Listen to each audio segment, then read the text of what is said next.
नमस्कार शेतकरी मित्रांनो, आज सोमवार 16 जून 2025 आज रात्री मध्यरात्रीपासून मराठवाड्यात पावसाचा जोर हा कमी राहणार आहे। तर विदर्भ आणि कोकणामध्ये पावसाचा मुसळधार पावसाचा रेड अलर्ट हवामान खात्याने दिलेला आहे, तर काही जिल्ह्याला ऑरेंज अलर्ट दिलेला आहे।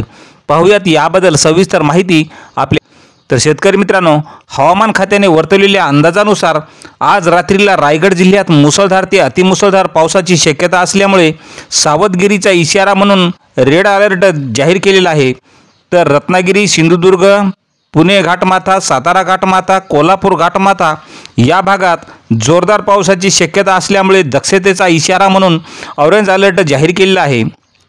तर मुंबई, पालघर, ठाणे, नाशिक, नागपूर, भंडारा, गोंदिया, गडचिरोली या जिल्ह्यात जोरदार पावसाची शक्यता असून उर्वरित विदर्भात विजांसहित वादळी पावसाची शक्यता असल्यामुळे या जिल्ह्यांना सतर्कतेचा इशारा म्हणून येलो अलर्ट जाहीर केलेला आहे।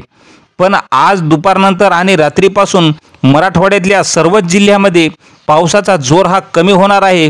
तर पुढील 4 दिवसानंतर पुन्हा पावसाचा जोर वाढणार। तोपर्यंत मराठवाड्यात स्थानिक निर्मिती होऊनच कुठेतरी हलक्या सरी पडतील अशी शक्यता आज भारतीय हवामानशास्त्र विभागाने वर्तवलेली आहे।